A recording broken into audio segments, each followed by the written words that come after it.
Hey there for Dragonfly and Me friends. I wanted to do a short tutorial on how to prepare soaking of nasturtium seeds. So are you familiar with nasturtiums?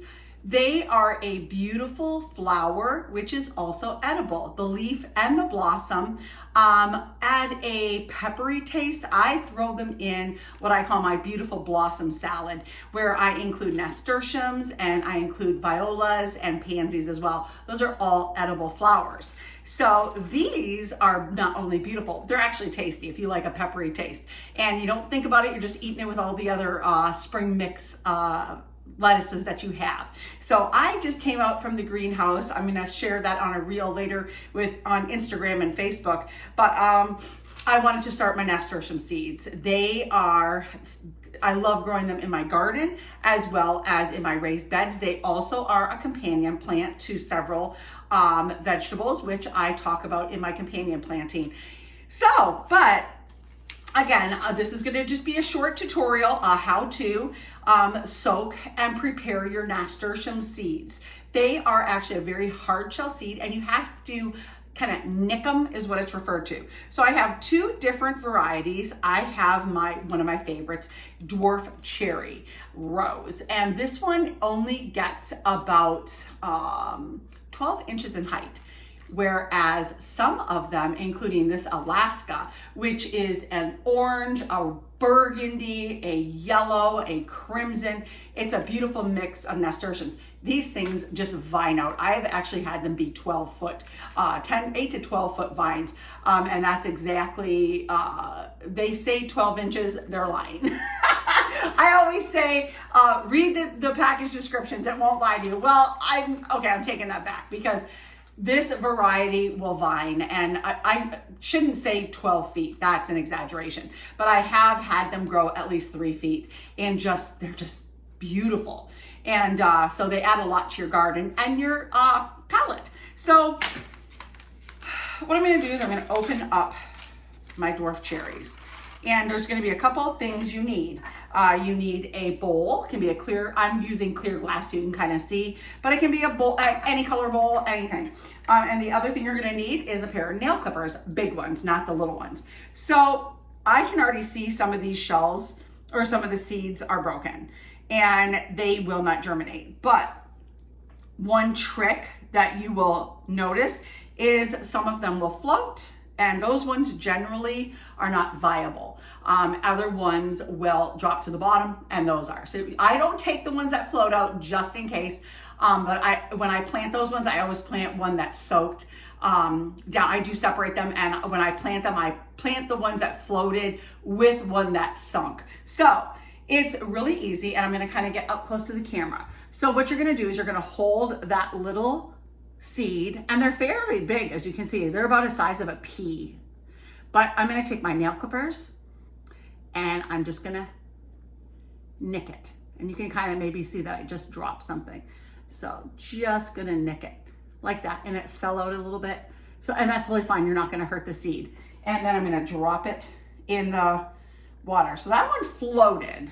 That's kind of surprising and disappointing. So I'm going to take another one and I'm just going to nick it. So you kind of see how that one, I keep going the wrong way in my camera. Sorry guys. So right there. So that one floated too. This is kind of getting a little disappointing. If these don't sink, I'm going to be really disappointed. And so this again is necessary. Nasturtiums have a crazy, as you can see, crazy hard shell. And okay, so that one sunk. So far, the germination rate is not going to be that great. So that one floated too. So not too impressed with fairy morse. I'll let you know how they grow. No affiliate marketing here, so I'm not going to promote something that I'm not real thrilled about. So here we go again. Going to nick this one. And again, they're hard. So you got to get it in there. You got to make sure you cut it. And that one floated too. So I'm going to finish doing these. Oh, that one sunk. And I'm going to take a picture, and I will be posting that on social media later. And I will let you know, I'm going to plant these guys. Probably I'm gonna let them soak for about 48 hours. And nick that one a little bit. So far, only 4 have sunk. I am not happy, but that is part of gardening. Sometimes the seeds are not always viable. That's why when you plant, you plant like 2 or 3 seeds, depending on what it is, next to each other. Even when I seeded my tomatoes and stuff, I planted 2 seeds in each section. So yeah, I am not real happy about this. I was thinking, oh, I'm never gonna need to do both the packets, but I am going to for sure, especially these dwarf cherries, because they are really one of my favorites. But the soaking, if you're wondering, well, what do you have to soak them for? You're soaking them to, that one's broken in half, so it will not germinate. If they're cracked in half, don't even waste your time. So soaking them softens the exterior shell. And one thing also with nasturtiums, if you've never grown them, they reseed prolifically. So you will, even if you clean them out in the fall of your flower beds, you will see them, and they have a beautiful leaf. And the Alaska is actually a variegated one. It's green and white. And so they just add such a beautiful, I like to plant them as a border in my gardens, but soaking them for about 48 hours. What does the package say? How long to soak them? So an open ground well is covered with, it doesn't even say to soak them. You know, that's kind of disappointing. Shame on Fairy Morse. This is not going to make somebody who's never raised them successful. And I'm all about making, creating content that is going to make you a successful gardener. So I'm going to finish doing these up, and I'm going to let them soak for about, again, 48 hours, and then I'm going to plant them, and I'll show you guys that, and I will keep you guys posted with the germination and how things are going. But have you ever grown nasturtiums? What's your favorite variety? Because there's a lot.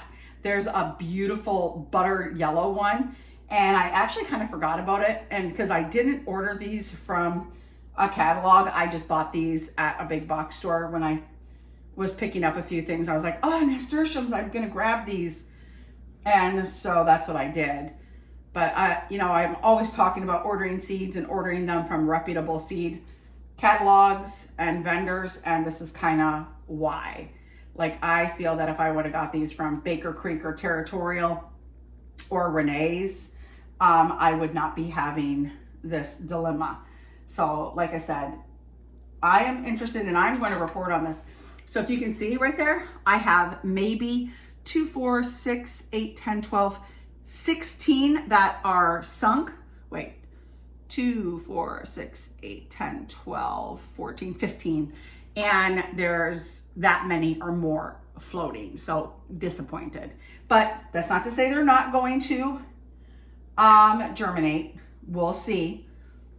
That is generally the rule of thumb though.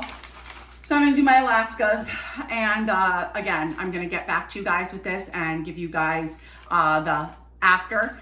But today I was in the greenhouse and I seeded my mammoth basil. I planted my bok choys, and I also did 4 different varieties of lettuces, my Lola Rosa, my Jericho, Merlot, and Pharynchilus, which is speckled like a trout's back. So super excited for those.